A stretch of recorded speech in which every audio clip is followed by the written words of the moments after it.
Okay everyone, welcome back to the channel for another video on Gran Turismo 7, and we are back with a race at Le Mans in the Group 1 race from last week. So we're starting from the back of the grid, we're in P12 and we're going to try and make our way to the front as quick as we can. So in this race we had two different cars mainly being used, the Mazda and the Porsche. Now you obviously with the Mazda you had to get past it on the acceleration because that car had no real acceleration but insane top speed. So straight away at the start you can see the Mazda not so quick out of that corner, but he's managed to get away and he's pushing off into turn one. We're going to just take it easy here. There's no point going super aggressive at the start because we're not going to make an overtake. So straight into fuel saving a little bit of fuel with the short shifting, and then into this left hand corner for the chicane. And we're going to take a tight line here because we can see two cars on the left hand side. We're going to get past that Mazda on acceleration, and again you can see the advantage of the hybrid. We're going to go back past that other Mazda, and then we're going to have a little look up the inside of this Porsche, but take a nice tight line around the inside there, and then we're around the outside of the second part, and then the Mazda goes off and we're up to P8 straight away. So pretty strong start for the start of this race. You can see the Mazda just up ahead. That car is going to zoom off into the distance on this main straight because it hits way over 200 miles per hour. Just look at that thing go.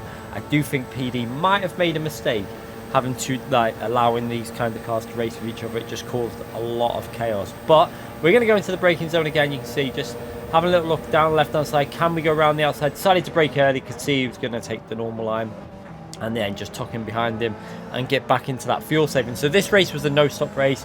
It was all about fuel saving and trying to save your fuel for that last lap pretty much to go for it and try and get some overtakes on. So you can see up ahead cars battling, but that Mazda is pulling further and further away on the straight, so he'll be just pulling away into the distance. Can't really do anything about the Mazda on the straight. But we're going to go for a move on P7 up the inside and up ourselves into P7. So we've got a car ahead of us with a penalty. We're into mixture 2 there just to save a bit of fuel. Early shifting into gear 5. You see that a lot. I figured that out very early in the week, that shifting into 5th gear on some of them corners was really good for acceleration out the corners and also good for the fuel saving. Now we can see on the replay we've got the car with the half-second penalty. We've got the Mazdas coming through, one of them with a penalty, but just look at the speed of that Mazda behind us. He's going to go straight past us on the inside and make a move up the inside there, although he doesn't actually make it work. On the brakes, that car is not quite as strong as the Porsche. You have to brake a little bit earlier, so managed to stay ahead there, but he's probably going to get a massive slipstream behind us here and go flying past on this straight. You can see we've got the slipstream to P6, who's a little bit all over the place there on the straights, a bit of wiggling maybe on the controller, and he's going to go, you can see the Mazda straight past, nothing we can really do there. So at this point I decided to go into mixture 6. We know we've got cars ahead with penalties, so there's no point really wasting that fuel, and I also wanted to build the hybrid up. You can see, so what I was doing to build the hybrid up was riding the brake through the fast right hand corner and then trying to use a bit of braking as well before we get to this section here, so that we had full hybrid. And this was a section where a lot of cars were losing hybrid. You can see the advantage the Porsche has out of that corner over the Group C car, which is quite a lot. Now the problem here, we got Group C car coming up behind us. Is he going to go for a move? And actually he decides to save some fuel. That was actually quite sensible, because if he would have got through them he would have held us up in this section here. So he saved some fuel, backed out, and then we managed to stay ahead. So up into P4, so a really good start to this race. You can see mixture 6 here while we're in that dirty air. Really difficult to follow through there when you're really close to someone. So it was a good idea to stay a little bit further back and save fuel, and then just get yourself closer for the main straight. So into these final corners, letting the car rotate, and you can see he's got a penalty up there ahead. So that's going to be a gifted P3 if we don't already get him before the penalty zone, which hopefully we should be able to do. So up into starting lap 2, you can see the gap to P1 is just under 6 seconds. Now this is going to be quite a big gap to try and close down. Wasn't a slow drive. You can see that he's actually pulled away quite a bit from P2 in this race. But we've gone from P12 to P4 in 1 lap. Pretty much an ideal start. I think the first few corners really helped us out, getting them overtakes on nice and early. Gets you away from everyone and gives you some clean air just to try and push a little bit more. So you can see nearly into this slipstream through here. We're going to use a bit of mixture 1, and you can see we're just into that slipstream now. So while we're in the slipstream, we can actually do a little bit of fuel saving towards the end of the straight. So I always say this when you're fuel saving, if you need to do a bit of extra saving when you're in a slipstream, you can go up a mixture level. You can see we're going to go into mixture 3, I think, towards the end of the straight here. So mixture 2, 3, 4, and yeah, just saves a little bit of fuel while you're in the slipstream. It might not be a massive amount, but you're not going to get massive loss from it because you've got a bit of slip to give you extra speed down the straight anyway. So getting that done, and then you can see accelerating out the corner, and we're just under a second away from him now. So again, we can just short shift, save that fuel, and get the benefits of extra straight line speed. So if we wasn't in a slipstream, we'd probably be going about the same speed now anyway. So just saving that fuel with a short shift, and then again into mixture free, just to save that little bit of extra fuel. Why we don't really need to use it up. There's no point staying in mixture 1, because all we'd do is get closer and probably get more wash off on the front end. So just get yourself close enough for an overtake in the correct place. That's the way I always do it at Le Mans. So the two best zones really were after this right hand corner up here is a very good zone to get an overtake done on that long straight, because then you get the flowing section for yourself without being at risk of overtaking. Or a lot of people were actually tending to die on hybrid out of the tight right hander before the penalty zone. So this is a zone which you can get an overtake done if you can try and get it done. You can see Revin a little bit more aggressive this time here to try and get a little bit closer, but I realized pretty early that we were going to be too far back. So again, went into fuel saving and just took an easy pass when he takes his penalty. So this is another zone that you can do a lot of overtakes on, because some people were running out of hybrid. You can see that my hybrid was fully charged coming out of that corner pretty much, because I was pre-building it. As we go through the fast corner, I was building up the hybrid by riding the brake and then making sure that the hybrid didn't kick in too much on the next phase, so that we could get the hybrid all the way up this long straight into this final sector. But straight up into P2, 2 cars with penalties, and this race has gone almost perfect at this point. It's pretty much gone faultless. So at this stage now, you can see we're still quite a bit behind P1. You can see the gap is under 5 seconds now, so we've got 3 laps to gain, just under 5 seconds to him, and hopefully we can push through this final sector. Let's see, through here, sending it through there in mixture 3 still. No, again, no point using mixture 1 through this sector. You can get in mixture 1 once you're on the straight, and we're over the line. 4.7 seconds to go to try and catch up P1 in 3 laps.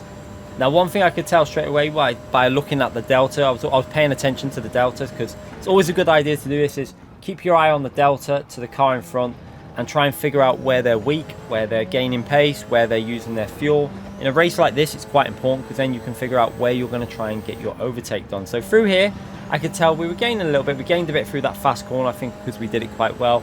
But on the straights, we weren't gaining a massive amount, you can see. So he's obviously using his fuel quite a bit on the straights, and then as we come through this corner here, this is the first place that I noticed I actually gained quite a lot. You can see the gap, 4.7 seconds, so he's actually gained a bit on us at this point. However, watch the delta now, dropped from 4.7 to 4 on the 3. Now, at this point, I was like, is that a penalty, or has he just run out of hybrid? I wasn't too sure at that stage. Could have been a penalty.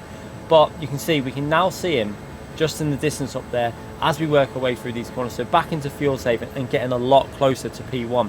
The win is possibly on here if we manage to play this right and save enough fuel and work out a spot to get the overtake done, because you've got to be very careful at doing an overtake on the straight at this track, because it's quite easy for them to come back and get your slipstream and just go straight back past you. So again, you can see as we come through here, you can see just how close we are to him now. It's visual. You can see we're under 3 seconds to P1 with just 2 laps to go in this race. So again, over the start straight line, not particularly a great lap times at the moment. We've been saving fuel for the last lap, trying to get the fuel under control, because we did use a little bit at the start of lap 1 where we pushed to try and get through the traffic a little bit. So yeah, trying to bring that fuel back under control, trying to make sure we stay smooth.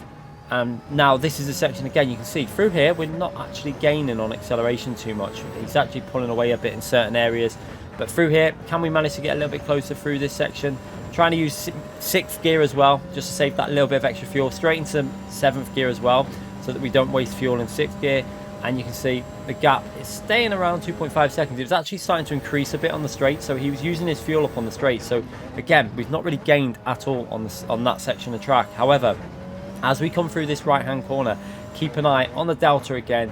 You can see that it's at 2.4, 2.5 seconds, and again, it looks like he's going to run out of hybrid. As we get on the power, you can see that we make sure our hybrid was always built up at that point. And again, he's lost like 6-7 tenths of a second just on that one corner, and it's losing him all the way up this straight. And now we're not far away from getting that slipstream. So this is going to be very important. Get the slipstream for the straight, and then try and figure a point at which to use that ability to overtake on the hybrid zone. Maybe that is where I was aiming to do it, because I could see it every lap. We were gaining there, and we're probably going to have one opportunity to get this overtake done on that one single corner. So following him is getting close as we can here now. You can see using mixture free though, again, we're not going to get too close. We don't want to be in the slipstream through this section because we want to try and catch him up on that slipstream on the main straight. So you can see at this point we go over the line, 22% fuel, just under, well, 21% fuel. So that's just about enough to push reasonably. It's not a massive amount of fuel.